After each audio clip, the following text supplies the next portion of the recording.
قوم کو مروانے نہیں بیدار کرنے کی ضرورت ہے۔ پاکستان کے لوگوں کو برا بھلا تو بہت کہا جاتا ہے، ٹھیک ہے کہتے رہیں، لیکن کبھی ان کے مسائل اور مشکلات کا بھی کسی کو احساس ہونا چاہیے۔ قوم کو آج تک وہ قیادت ملی ہی نہیں جو ان کروڑوں انسانوں کی درست سمت رہنمائی کر سکے۔ قوم کو آج تک وہ قیادت نہیں ملی جس کے قول و فعل میں تضاد نہ ہو۔ وہ قیادت نہیں ملی جو جلسوں میں لگنے والے نعروں اور وعدوں پر عمل کرنے کے لیے بند کمروں میں وہی حکمت عملی اختیار کرتی ہو۔ قوم کو وہ قیادت نہیں ملی جو مذہبی اعتبار سے مضبوط ہو اور سیاسی اعتبار سے بہت دور تک دیکھنے کی صلاحیت رکھتی ہو۔ یہاں مذہب کے نام پر سیاست ہوتی ہے اور سیاسی قیادت سیاسی میدان میں دین کو مکمل طور پر نظر انداز کرتی ہے۔ اگر قرآن کریم کے احکامات پر سیاست کی بنیاد ہو تو کوئی بھی وعدہ خلافی کیسے کر سکتا ہے، جھوٹ کیسے بول سکتا ہے، خیانت کیسے کر سکتا ہے، لوٹ مار کیسے کر سکتا ہے، چوری کیسے کر سکتا ہے، غلط بیانی کیسے کر سکتا ہے، عہدے کا ناجائز استعمال کیسے کر سکتا ہے، اقتدار کو طول دینے کے لیے ناجائز راستہ کیسے اختیار کر سکتا ہے۔ ہم آج بھی قیادت کے بحران کا شکار ہیں۔ سیاسی قیادت نئے لوگوں کو آگے آنے کا موقع نہیں دیتی، لوگوں کو ایک مخصوص حد تک آزادی دینے کی حکمت عملی ذہنی آزادی کے راستے میں بڑی رکاوٹ ہے۔ یہی حال شعبہ زندگی کا ہے۔ لوگ ملک چھوڑ چھوڑ کر جا رہے ہیں، نوجوان مستقبل سے مایوس ہو کر دیار غیر میں کم درجے کے کام کو ترجیح دیتے ہیں، لیکن ہر وقت یہاں سے بھاگنے کے چکر میں لگے رہتے ہیں۔ کوئی اس طرف توجہ نہیں دیتا کہ اپنے نوجوانوں کو کیسے ملک سے جوڑنا ہے۔ ہم جو برین ڈرین کا شکار ہیں اس سے کیسے نکلنا ہے۔ پاکستان کے نمایاں مقررین و مفکرین کی ذمہ داری ہے کہ وہ اس ملک کی نوجوان نسل کی رہنمائی کریں، قوم کے نوجوانوں کو بیدار کریں، انہیں آگے بڑھنے کا راستہ دیں، ان کی فکری صلاحیتوں کو بڑھانے کے لیے کام کریں۔ نوجوان کے جذبات کو ابھارنے کی بجائے تخلیقی صلاحیتوں کو بلند کرنے، متحد ہو کر ملک و قوم کی ترقی کے لیے کام کرنے کا جذبہ بیدار کرنے کی کوشش کریں۔ نوجوان کو زندگی کی طرف واپس لائیں، انہیں تحمل، احساس اور برداشت پیدا کرنے کے لیے کام کریں۔ میرے پاس ملک و قوم کی خدمت کا جو بھی ذریعہ ہو، روشنی دکھانے، متحد کرنے اور آگے بڑھنے کا جو بھی راستہ ہو، اسے قوم کو دکھانا چاہیے۔ اگر میں یہ کام نہ کروں تو مجرم ہوں، میں نے اپنی صلاحیتوں سے انصاف نہیں کیا اور جو ذمہ داری مجھے ملی ہے اس کو نبھانے میں ناکام رہا۔ میں کم از کم اپنی سطح پر رہتے ہوئے تو کام کر سکتا تھا۔ گزشتہ کئی برسوں سے یہ ذمہ داری نبھا رہا ہوں۔ آج بھی وہ مقررین و مفکرین جنہیں لوگ پسند کرتے ہیں، سنتے ہیں، سننا چاہتے ہیں، ان کے لیے اکٹھے ہو جاتے ہیں، ان پر ذمہ داری ہے کہ وہ کم از کم اور کچھ نہیں تو روزانہ 90 سیکنڈ کا ایک پیغام ضرور اس ملک کے نوجوانوں کو دیں۔ ایسا پیغام جو نوجوانوں کی زندگیوں میں بجلیاں بھر دے، ایسا پیغام جو انہیں اندھیروں میں روشنی دکھائے۔ یہ کام مستقل مزاجی سے کرنے کی ضرورت ہے۔ قوم کو زندہ کرنا ہے، مروانا نہیں ہے، متحد کرنا ہے، تقسیم نہیں کرنا، شعور دینا ہے، بدتمیز نہیں کرنا، سرکش نہیں بنانا، قوانین کی پابندی سکھانی ہے۔ وہ مقررین و مفکرین جنہیں پسند کیا جاتا ہے اگر وہ بھی خاموش ہو جائیں، ہمت ہار جائیں یا گھر بیٹھ جائیں تو اس طرابی کیفیت میں مبتلا نوجوان بے راہ روی کا شکار ہوگا۔ آنے والی نسلوں کو بہتر پاکستان دینا ہماری ذمہ داری ہے۔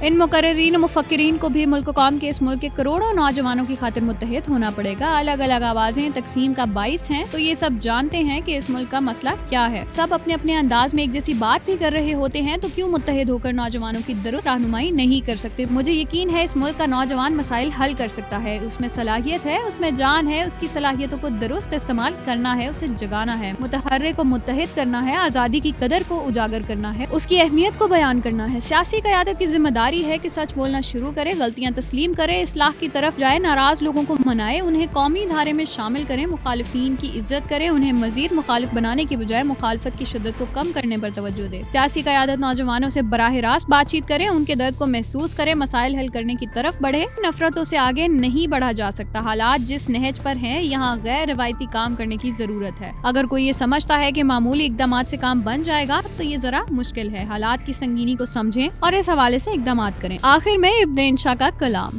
فرض کرو ہم اہل وفا ہوں، فرض کرو دیوانے ہوں، فرض کرو یہ دونوں باتیں جھوٹی ہوں، افسانے ہوں، فرض کرو یہ جی کی ببتا جی سے جوڑ سنائی ہو، فرض کرو ابھی اور ہو اتنی آدھی ہم نے چھپائی ہو، فرض کرو تمہیں خوش کرنے کے ڈھونڈتے ہم بہانے ہوں، فرض کرو یہ نین تمہارے سچ مچ کے میخانے ہوں، فرض کرو یہ روگ ہو جھوٹا جھوٹی پیت ہماری ہو، فرض کرو اس پیت کے روگ میں سانس بھی ہم پر بھاری ہو، فرض کرو یہ جوک بجوک کا ہم نے ڈھونگ رچایا ہو، فرض کرو بس یہی حقیقت باقی سب کچھ مایا ہو، دیکھ میری جاں کہہ گئے باہو کون دلوں کی جانے ہو، بستی بستی صحرا صحرا لاکھوں کریں دیوانے ہو، جوگی بھی جو نگر نگر میں مارے مارے پھرتے ہیں، کاسا لیے بھبوت رمائے سب کے دوارے پھرتے ہیں، شاعر بھی جو میٹھی بانی بول کے من کو ہرتے ہیں، بنجارے جو اونچے داموں جی کے سودے کرتے ہیں۔